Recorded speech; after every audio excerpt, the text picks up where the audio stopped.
soul waited for the Lord, more than they that watch for the morning. I say more than they that watch for the morning. I say more than they that watch for the morning.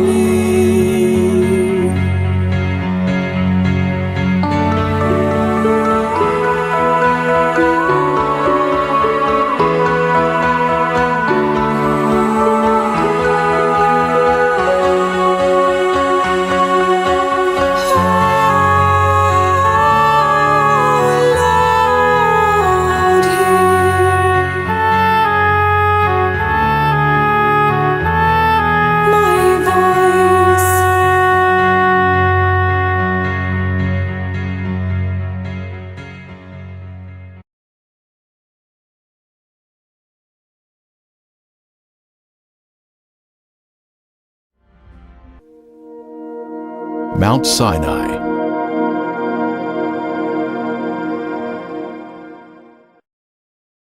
À l'âge de 40 ans, Moïse a tué l'Égyptien et fut forcé de fuir pour sauver sa vie. Exode 2,15 nous dit « Or Pharaon, ayant appris ce fait-là, chercha à faire mourir Moïse. Mais Moïse s'enfuit de devant Pharaon, s'arrêta au pays de Madian et s'assit près d'un puits. » Exode 3,1 nous dit « Or Moïse fut berger du troupeau de Jéthro, son beau-père, prêtre de Madian. Il mena le troupeau derrière le désert et vint à la montagne de Dieu à Horeb. » D'anciennes cartes nous révéleront que le Médian est dans le nord-ouest de l'Arabie saoudite. C'est ici que nous devrions la trouver. Moïse s'occupait des moutons lorsqu'il fit la mystérieuse rencontre d'un buisson ardent, qui ne se consumait pas malgré les flammes. Le Seigneur dit à Moïse en Exode 3,12 « Va, car je serai avec toi, et tu auras ce signe que c'est moi qui t'envoie. C'est que quand tu auras fait sortir mon peuple d'Égypte, vous servirez Dieu près de cette montagne. » Paul, dans le Nouveau Testament, nous dit l'endroit où était le mont Sinaï, en Galates 4,25, qui dit « Car le nom d'Agar veut dire Sinaï, qui est une montagne en Arabie. » Donc, nous avons la preuve que cette montagne doit être en Arabie Saoudite et pas en Égypte. Flavius Josephus nous a dit que le mont Sinaï était la montagne la plus haute de la région du Madian. Ceci est donc notre destination, le réel mont Sinaï en Arabie Saoudite. Et son nom aujourd'hui est Jebel el-Lawz. And is named today Jebel al-Lawz.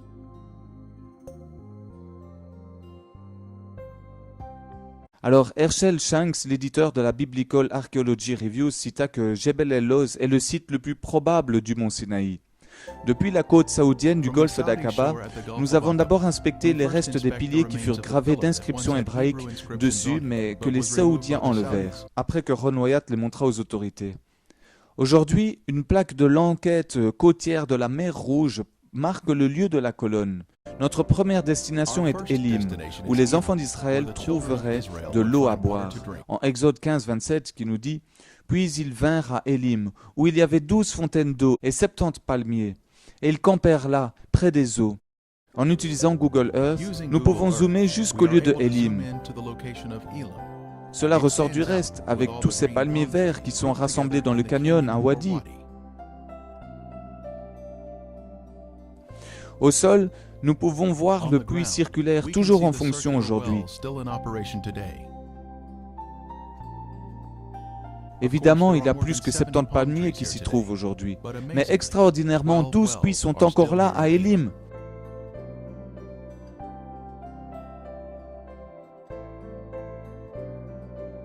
Les enfants d'Israël ont été étendus dans le canyon sur une grande distance, mais ils avaient accès à de l'eau potable dans ces puits.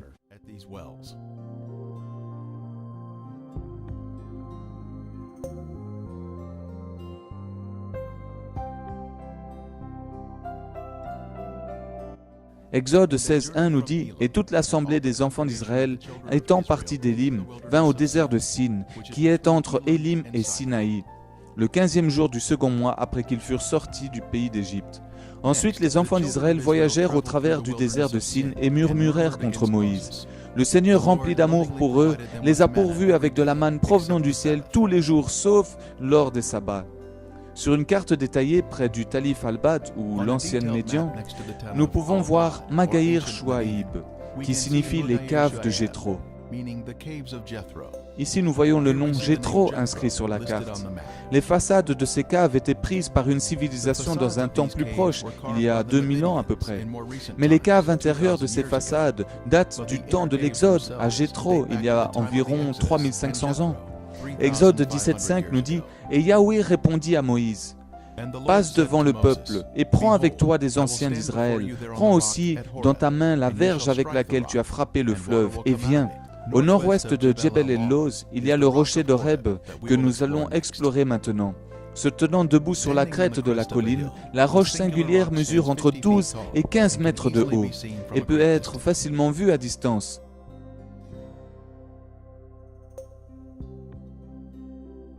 Comme les gens se plaignaient en demandant de l'eau, Dieu entendit leurs gémissements et il commanda à Moïse de frapper le rocher. Ensuite, de l'eau jaillit en abondance du rocher.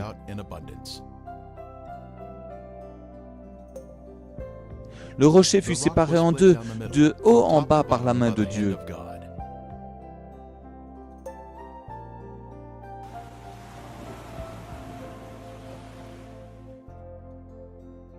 De l'érosion peut être aperçue tout autour du rocher, étant donné que des millions de mètres cubes d'eau ont jailli de la roche jusque dans les caves se situant à proximité. Psaume 105, 41 nous dit « Il ouvrit le rocher et les eaux en coulèrent. Elles se répandirent comme un fleuve dans les lieux arides. La fissure est si large qu'on peut marcher entre la séparation des roches. »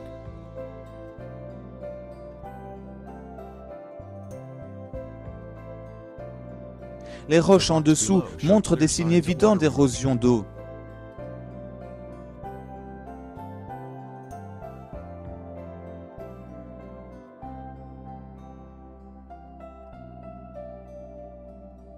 Exode 17,15 nous dit « Et Moïse bâtit un autel et le nomma Yahweh ma bannière. » Ici dans le camp, il y a un large autel carré qui fut assemblé avec des pierres non taillées et fut bâti après la victoire sur les Amalécites.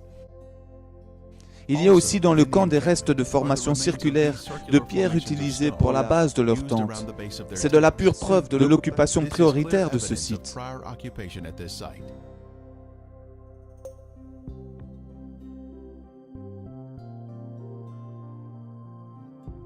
Notre destination maintenant est Djebel el-Loz, ou le mont Sinaï, la montagne de Dieu. Alors qu'on se ferait notre chemin au travers des montagnes, nous apercevons le pic du mont Sinaï qui fut brûlé par la présence de Dieu.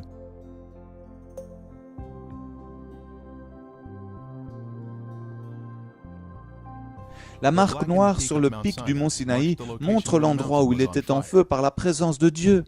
Exode 19, 18 nous dit « Or le mont Sinaï était tout couvert de feu, parce que Yahweh y était descendu en feu, et sa fumée montait comme la fumée d'une fournaise, et toute la montagne tremblait fort. » À la droite du pic est la localisation de la cave d'Élie. Il est extrêmement rare pour quiconque d'obtenir des vidéos de la montagne depuis qu'entrer en Arabie Saoudite est devenu très difficile, et ils gardent même militairement les lieux contre ceux qui veulent le photographier. Près du pied de la montagne, il y a une grille qui entoure toute la zone où les artefacts sont situés.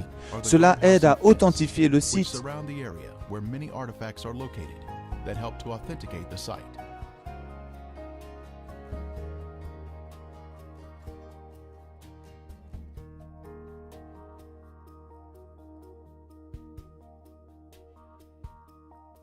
Ce panneau saoudien annonce une alerte de zone archéologique, qu'il est interdit de passer et que ceux qui violent cette règle sont assujettis à des pénalités stipulées dans les règlements des décrets royaux des Antiquités du 23 juin 1392. En utilisant Google Earth, nous pouvons zoomer et apercevoir la maison de garde et la grille qui sont aux côtés du panneau d'avertissement. Dans la zone de campement, on y trouve beaucoup d'inscriptions incluant cette magnifique photo d'une menorah qui est sans nul doute le plus vieux qu'on ait pu trouver.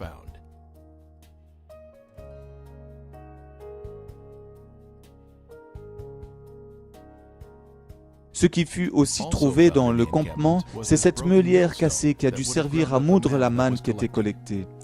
Exode 24:4 nous dit « Or Moïse écrivit toutes les paroles de Yahweh, et s'étant levé de bon matin, il bâtit un autel au bas de la montagne, et dressa pour monument 12 pierres pour les 12 tribus d'Israël. » Google Earth nous montre l'autel à la base de la montagne de Dieu, avec un lieu où on attachait les animaux, juste à côté de celle-ci. qui aurait donc servi à retenir les animaux dedans et qui étaient sacrifiés.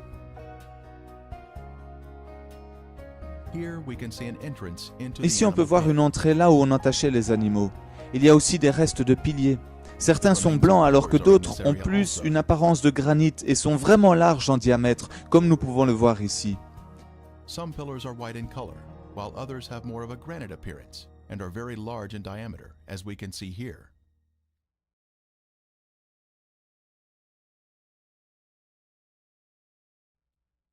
À partir de la même zone, on regarde vers le haut et on aperçoit le pic brûlé et noir. La roche a été littéralement brûlée par la chaleur, intense, présente, alors que ce n'est pas un lieu volcanique et on n'y trouve aucun volcan ou magma. Ce qui confirme jusqu'à maintenant la véracité et l'authenticité de la Bible. Car la seule présence de la gloire de Dieu décrite dedans nous explique comment cette partie de la montagne a pu brûler et fondre sans éléments naturels ou sans que l'on puisse expliquer naturellement ou scientifiquement le fait. Un veau d'or fut construit dans le camp par un groupe rebelle à Dieu. Et alors que Moïse descendait des montagnes, il a vu les gens dansant autour de ce veau d'or. Ici, nous pouvons voir le campement depuis la montagne et la localisation de l'autel érigé pour y poser le veau d'or.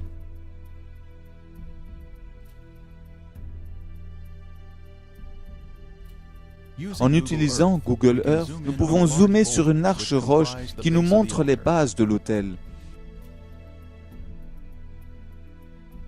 Sur le sol, nous pouvons voir les larges roches et la grille mise par les autorités saoudiennes dans l'espoir de préserver le site. À nouveau, nous avons le panneau du gouvernement assignant les visiteurs de rester éloignés.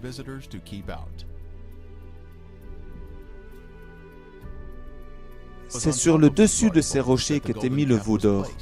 11 des 12 tribus d'Israël, excepté donc la tribu des Lévites, dansèrent autour du veau d'or en signe de rébellion contre Dieu.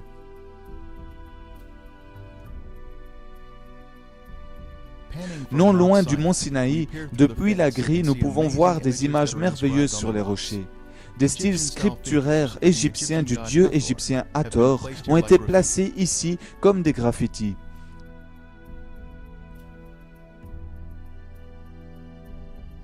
Le taureau était considéré de haute estime en Égypte, de là où les enfants d'Israël venaient de partir. Donc ils ont créé une image qui était naturelle à leur cœur rebelle. Ces images furent inscrites car le veau d'or était placé ici en ce temps-là. Ces inscriptions sont uniques en Arabie Saoudite, s'appuyant sur les archéologues saoudiens qui le disent. Le mont Sinaï fut d'abord découvert en 1984 par Ron Wyatt et ses fils, qui passèrent les frontières de l'Arabie Saoudite sans visa, dans le but de documenter les preuves ici présentées.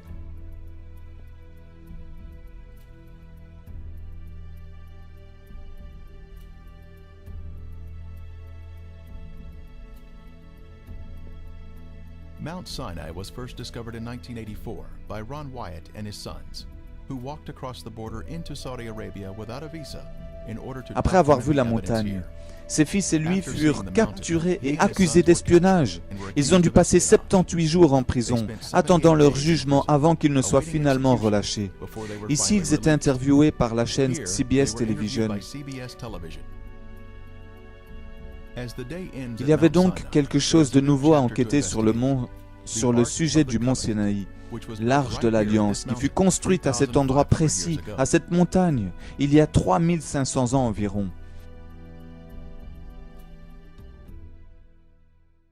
C'est ici que Dieu commanda à Moïse d'amener les enfants d'Israël afin qu'ils puissent adorer tous ensemble en esprit et en vérité. C'était un rendez-vous divin dans lequel l'homme eut une opportunité magnifique de rencontrer son propre Créateur dans le campement où ils demeurèrent.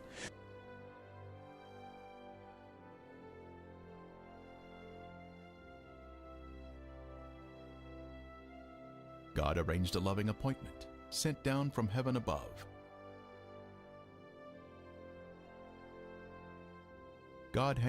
Dieu a arrangé un rendez-vous affectueux envoyé du ciel, et Dieu a inscrit les 10 commandements avec son propre doigt. C'était une loi concernant l'amour, la loi de Dieu, et concernant notre prochain. Comme vous venez de le voir, depuis le IVe siècle, le traditionnel mont Sinaï est localisé dans la péninsule du Sinaï égyptienne, et non dans le Sinaï de l'Arabie saoudite. Cela est dû au fait que la mère de l'empereur romain Constantin, Hélène, a choisi cette montagne en Djebel Moussa, en Égypte, pour être soi-disant le vrai mont Sinaï. Premièrement, nous savons combien Constantin a fait des dégâts au niveau de la vraie foi chrétienne, puisqu'il imposait à tous, même aux païens, de devenir catholiques.